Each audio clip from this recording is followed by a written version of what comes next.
আসসালামু আলাইকুম। মরিচ চাষিদের বড় শত্রু হলো খুদে পোকা। বিষ কীটনাশক দিয়েও অনেক সময় কিন্তু কাজ হয় না, উল্টো খরচ বাড়ে।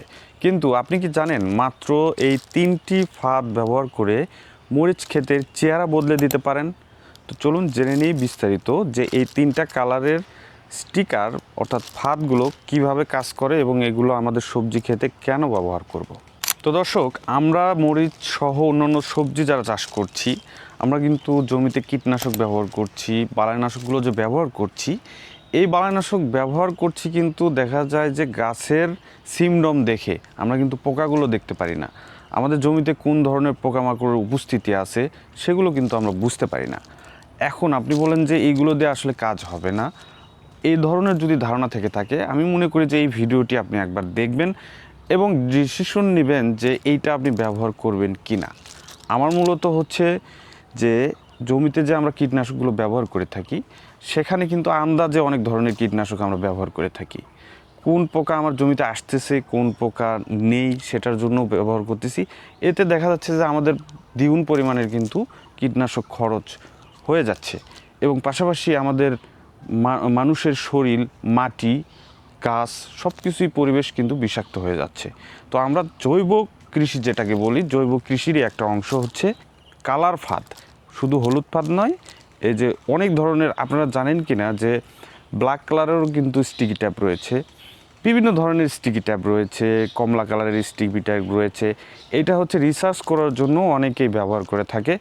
তো আমাদের সবজি চাষ করতে গেলে যে পোকামাকড়গুলো আমাদের গাছগুলোকে কুকরি করে ফেলছে এবং ভাইরাস ছড়ায় দিচ্ছে, এই ধরনের পোকা আমাদের জমিতে উপস্থিতি আছে কি না সেইটা বুঝবেন কিভাবে? এবং আপনি যদি মনে করেন যে এটা একটা ডিজিটাল মিটার, আপনি এটা জমিতে স্থাপন করলেন, এরপরে সকালে গিয়ে এটার দিকে তাকালেন যে কি কি পোকা এখানে আটকে আছে, এটার উপরে কিন্তু ভিত্তি করে আপনি স্প্রেগুলো করতে পারবেন না। এটাতে আঠা এক ধরনের আছে, এই যে হলুদ কালার আকৃষ্ট করে এটাতে এসে পোকাগুলো আটকে মারা যাচ্ছে। এই নীল কালারের ক্ষেত্রেও তাই এবং সাদা কালারের ক্ষেত্রেও তাই। এখন এটার আলাদা আলাদা কিছু পোকা কিন্তু কালার ভেদে আকর্ষণ করে থাকে। এখন আমরা জানবো যে কোন কালারে কোন ধরনের পোকা অ্যাটাক করে এবং এটা আমরা জমিতে কিভাবে ব্যবহার করব, কতটুকু পরিমাণে ব্যবহার করব, কত শতাংশে কয়টা ব্যবহার করব, এই সম্পর্কে।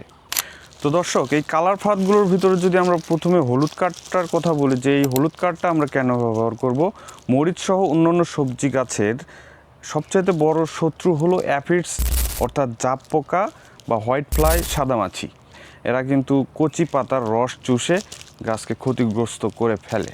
তো সেক্ষেত্রে আমরা এই হলুদ কাঠটা কিন্তু জমিতে স্থাপন করে দিব। এইটা ব্যবহার করলে আমরা সুবিধা পাচ্ছি কি, 50% পোকা কিন্তু এমনিতেই জৈব পদ্ধতিতে দমন হয়ে যাচ্ছে। পাশাপাশি কি পরিমাণ উপস্থিতি এই পোকাগুলো আপনার জমিতে রয়েছে সেটাও কিন্তু বুঝতে পারবেন। এবার আসি নীল ফাঁদের ব্যাপারে। মরিচ চাষিদের সবচেয়ে বড় মাথা ব্যথার কারণ হচ্ছে থ্রিপস পোকা অর্থাৎ চুষি পোকা। এই থ্রিপস পোকা কিন্তু অনেকে কীটনাশক দিয়ে দমন করতেই পারে না। তো তাদের জন্য এই নীল ফাঁদটা কিন্তু হতে পারে কার্যকরী সমাধান।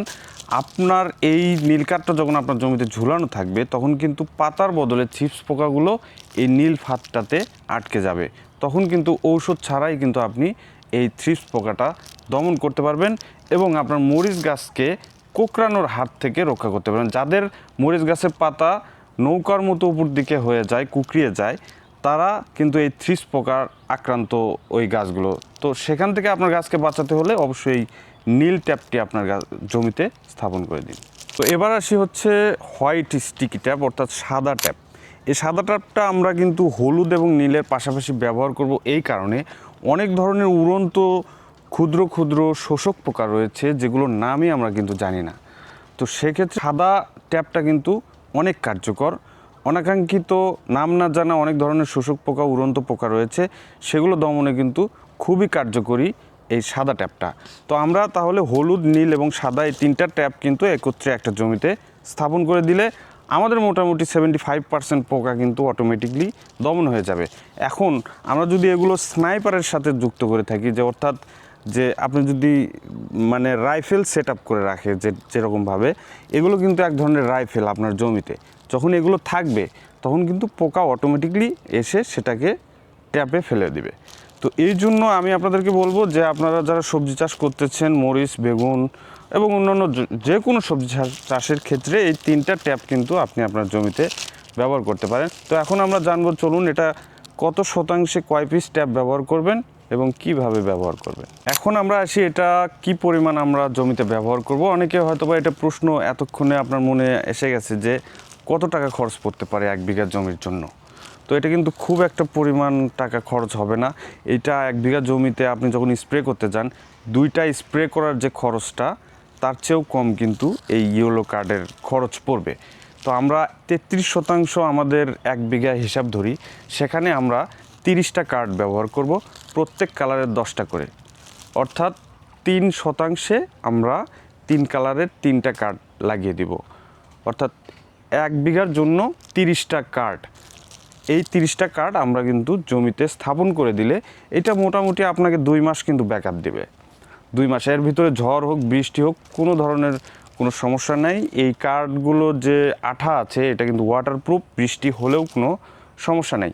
আমার মনে হয় যাদের গাছে পোকামাকড় লেগে গেছে, যারা অতিরিক্ত স্প্রে করেও কোনো সমাধান পাচ্ছে না, আমি মনে করি তারা যদি এই কার্ডগুলো স্থাপন করে, আমি মনে করি যে এই কার্ড স্থাপন করার সাথে সাথেই দেখবেন যে এটাতে কত ধরনের পোকামাকড় যে এখানে আটকে যাচ্ছে, আপনি দেখেই এটা আপনার মনে হবে যে এত পরিমাণ পোকা আমার জমিতে ঘোরাফেরা করতেছে।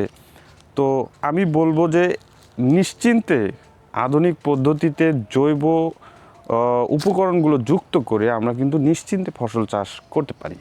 তো এতক্ষণ গ্রিন হাউস এগ্রো নার্সারি থেকে আমি ছিলাম মোহাম্মদ আনোয়ার হোসেন।